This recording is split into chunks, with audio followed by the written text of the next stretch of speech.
yung article. Palagay ko, Sen, Makukulong kayong lahat. baka dahil dyan, wala nang gustong ituloy itong impeachment. Pwede naman akong Mabigat yung utos na. pag nalaman, halimbawa, 10 yung 10 10 ipapatawag niyo. Oo, ano naman ang masama kung magmumba ko. Opo. Hindi, wag na ako. Siguro yung iba na lang. Mr. President, I move na ipakulong po na yung mga pumirma.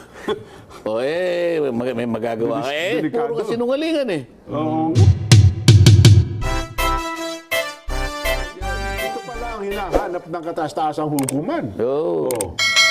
Nako. Hindi siguro inaasahan na ganito magiging utos. Para ko nang nakita, Jen, Opo. nagmi-meeting sila ngayon. Kung na-receive na nila to, Nagbi-meeting ngayon yung prosecutors. para sa akin, kasi galing naman ako dun eh. Opo, oo. Para ko nang nakita. Tayo, kunyari tayo. O ikaw gusto mo ikaw si speaker. Ayan, oo. Ikaw wala pa pala, no? Wala pa yung speaker na yan. Tapos na nga pala, no? Maghahalal sila ng bago eh. Oo. Hindi, yan. Nakadirect na ngayon sa, hindi ko alam, saan niya dinirect? Yung 19th Congress o yung ano? Itong utos ng yung ng Supreme Court. Ibaba mo nga kung sino yung ano, makita natin yung partido, ibaba mo yung pinaano nila. Pinaka yung heading. Ayan, ano nakalagay? Issue the resolution. Hindi, sino yung sinabihan? Notice to... Sir, Madam lang nakalagay sen eh. By President Martin Romualdez in his capacity as the Speaker of the House of Representatives. What? Anong Congress? Wala sa sinabi? Wala po eh. Reginald Velasco. Ibig sabihin niya, referido yan, 19th Congress. 19th Congress in his capacity as Secretary General of the House of Representatives. Senate of the Philippines represented by Francis G. Escudero in his capacity. Yan po. Tinutuko po yung 19th Congress. 19th Congress ngayon. Di ngayon, patatawag ni Speaker. Sabi niya, delikado tayo rito Paano natin i-comply ito? Mapipilitan ngayon na doon lamang sa panig ni Reginald Velasco, ito yung Secretary General. Tinatanong kung may discretion siya. Wala eh. Paano niya ipoproduce yung dokumento? Sasagot siya. Your Honor, in regard to the notice dated blah blah blah, may I respectfully manifest that I have full discretion to hold in abeyance the referral of whatever number of impeachment complaints that will reach my office. Tapos subscribe and sworn to, pinanotaryo niya. Patatawagin siya ng Korte Suprema. Pakikita sa kanya mismo yun. Will you please point to me? Sabi niya. Under which provision of the House rules on impeachment na ikaw ay pwede kang i-hold mo ito. I-suspend mo yung application ng batas ng tuntunin ninyo. Paano ipoproduce yun? Sige nga. Mabigat nga yan. Tapos tinanong niya ngayon. Saang pang-ilang session mo ni-repair itong December 2? Kasi kailangan under oath. Sa ganito po kanya. Makikita mo yung first, second, third, and fourth. Sigurado ako, kahit hindi ko pa nakikita yung sagot nila, nasa February 5 lahat yan. Yung last session. Yung huling araw Bakit na mo session. ginawa yun? Kasi kung doon mo lang, yung 1, 2, and 3, wala na ngayong, hindi na ngayon marirepair doon sa Committee on Justice. So pati yun, hindi mo na sinunod ang mga, hindi po hindi na po namin pinansin yung munang 3 dahil muti ang academic, yung pang-4, mali ka. Pag sinagot mo yung patay ka. Talaga pinlano nyo. Pinlano nyo, napatayin nyo yung unang 3 dahil yung gusto nyo yung pang-4. You violated the 1-year ban rule. Yan, sinasabi na natin ang pwedeng mangyari. Tama. So, pag-uusap-usapan na nila ngayon. Vox Populi. Sabi nila, Totoo, Sen. Jen, makikinig na lang muna kami. Huwag Ayan na naman eh. Bago kasi ito eh. Bagong-bago to eh. Bago yan. Ano? Maganda yung ano, may Vox Populi. Meron tayong reaksyon ng ating mga kababayan. Sige po. Masarap ba ang hapunan ngayon ng ating mga kabayang nakikinig ngayon? Ano na lang sila, kahit anong mensahe. Yeah. Basahin na lang natin. Padala kayo doon sa QR code. at saka- alam naman nila yun. Oh, yes. Hindi, ito bago. iba to, Bagamat July 8 yung Ngayon petsa. mo lang, ngayon mo lang, hindi ko nga alam yan Hindi eh. ko alam ito. Kalalabas lang nito. Ano pa yung mga sinasabi? Ito, Sen, yung nabanggit nyo na ito kaya gusto ko lang makasigurado. Yung as to the article of impeachment transmitted to the Senate, ito na yung tinansmit. Oo. Whether each of the members of the House of Representatives had time to peruse the charges and evidence before affixing their consent. Ano ibig sabihin yun? Oh, may panahon ba yun? Yung perus, yung babasa niya yun. Ayun. Makita niya yung mga ebidensya. Yun ang perus eh. Proseso yun eh. Babasahin niya tapos nakalagay doon sa ganitong ganyan. Article 1. Ito yung charge. Kasi 7 yan eh. Titingnan niya ngayon, ano yung nakabackup na ano. Yun ang perusal eh. Aha. Paano niya nga gagawin? Wala nga siyang nakita, basta pinapirma lang. Pagkatapos siya kasi magsusubscribe, ito yung masakit. Ito yung pinakamabigat na mangyayari. Makukulong silang lahat yan pag nangyayari. Bakit? Isipin mo, susumpakan gano'n. Hindi man maalam. Hindi sinabi mo na Nabasa ko personal mong nalalaman na totoo lahat ito nabasa mo lahat base sa mga ebidensyang kalakip nito ni hindi mo nakita yung article, hindi mo nakita yung ebidensya, pagkatapos susumpa ka, huwag mong bibiruin ang proseso ng korte. Nako. Nakukulong naman. Kung halimbawa nasa harap ka ng judge, dyan lang, hindi ka makakaway, kukulong ka niya. Kulong. Ganun pala yan. Oo. Pwede sabihin kasi ang alam ko po, pinirmahan ko din yung project ko eh.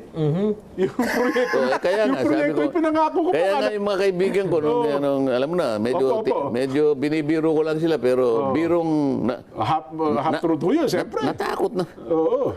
Sabi niya, bro, huwag mo naman akong bibiro. Hindi naman kasi ikaw binibiro ba kita? Ayaw mo ba ka akong on national TV, nakaupo ka nun, tinatanong kita. At alam nilang kaibigan kita. Ayaw mo bang makita naman yung pagkakataon na yun? Sa buong buhay mo, Pribilehiyo yan, Sen. Oo. isip-isipin ko nakaupo ka doon, impeachment court, tinatanong kita. Buong Pilipinas ang nanonood sa Tinatanong kanya. ni Senator Dante, magkaibigan yung dalawang yan eh. Maaaring kukunan ka pa ng litrato. Sabi niya, pre, huwag muna akong inatin yun, pare. Pwede ba, tigilan na natin ito. Yung mga ganyan eh. Kaya pala, Hindi, huwag mong palalampasin ka ako ang pagkakataon. Hindi naman ang iniisip mo dyan, sumikat ka, hindi yun. Yung pagkakataong maging bahagi ka ng isang proseso. monumental na Yes. proceeding na hindi araw-araw nangyayari sa kasaysayan ng bansa mo. Yung makatulong ka para sabihin mo yung totoo. Abay, pagka naman tinanong mo ko na dati sinabi ko wala naman akong nakitang pinabasa. Pag tinanong mo kung ganyan, sinabi ko nabasa ko. Yan ang maganda ka ako, yung aminin mong nabasa mo. Dahil mamamatay ka uli. Huwag mo na akong isama dyan. Kaya na naman yan. Ano bang gusto mo ka akong mangyari? Huwag mo na nga akong isama, please. Ayun. Hindi ka ako, kaibigan kita. bilang Senator Judge ba, may kapangyarihan ka? In case lang, sir, na may trial na, natuloy. Halimbawa lang. Kaya nga ngayon, Patawag ng mga ganyan, Mga congressman, halimbawa, yung mga witness. Halimbawa, Bakit out of hindi? 215. Tumawag lang kayo ng 10, halimbawa. bakit hindi? Pwede. ganun ba yun? Oo nga, judge nga pala. No? Isusupina. Sila yung complainants eh. Complainant ka. Ayaw mong tanungin ka, mapagtibay yung complaint mo para makita ng buong Pilipinas na talagang nagtutotoo ito. Nga naman. Talagang ngayon, idideklara niya ang katotohanan ng kanyang nalaman nung binasa niya. O hindi niya nabasa. O nagkukunwari siyang binasa niya. At nabasa niya ngunit hindi niya naintindihan. Ha? Mabigat na yan. Nabasa niya ngunit iba ang kanyang pagkakaintindi. Mga ganon. Totoo. Alalahanin po ninyo, ang gagawin pong proceeding na yan, kung matutuloy man o hindi, tatanggalin po ninyo ang pangalawang pinakamataas na Leader ng ating bansa. na opisyal ng ating bansa. Yan, opo. Bakit po siya nalagay sa puder na pangalawang pinakamataas na opisyal ng ating bansa? Sapagkat siya'y binigyan ng mandato ng mamamayan. Importante po yun. Hindi basta-basta po nawawala yun. Kaya nga impeachment eh. Pagkatapos bibiruin mo yung proseso ng impeachment, sinabi mo, nabasa mo. Sinabi mo, nakita mo yung mga dokumentong kalakip dun sa mga articles of impeachment. Nako. At sumumpa ka pa na base sa personal mong kaalaman. Talagang binasa mo talaga. Hindi mo pala nakita. Ang sinabi ko sa amin, approve po ang budget ko pampagawa ng ospital sa distrito ko. Kaya pinirmahan ko po kagad. Gagawin na po yung ospital. Baka hindi mo niya pinirma niya, hindi mo gagawa yung ospital mo sa distrito mo. Napakaganda na sagot niya, di ba? Hindi patay yung article. Palagay ko, Sen, Makukulong kayong lahat. baka dahil dyan, wala nang gustong ituloy itong impeachment.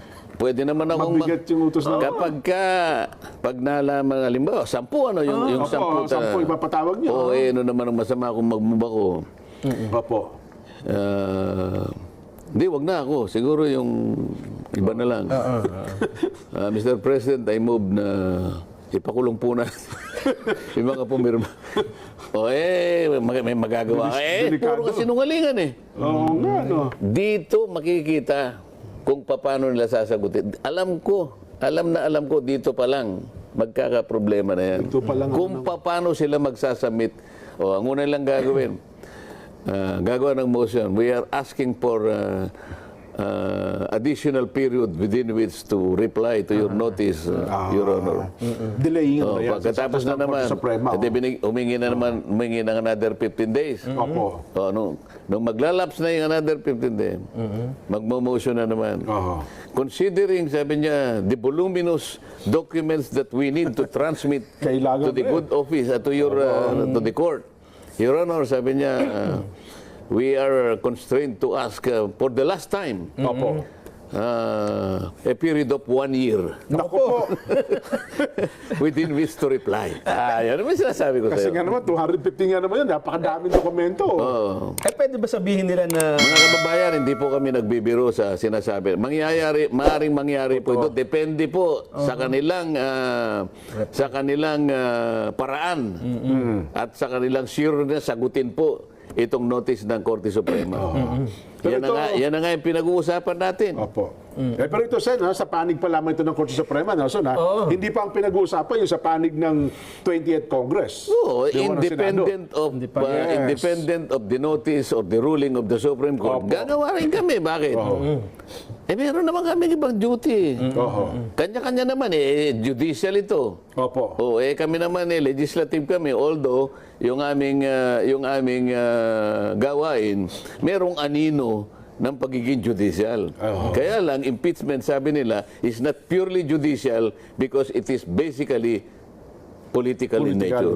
Yes. Di ba? Opo.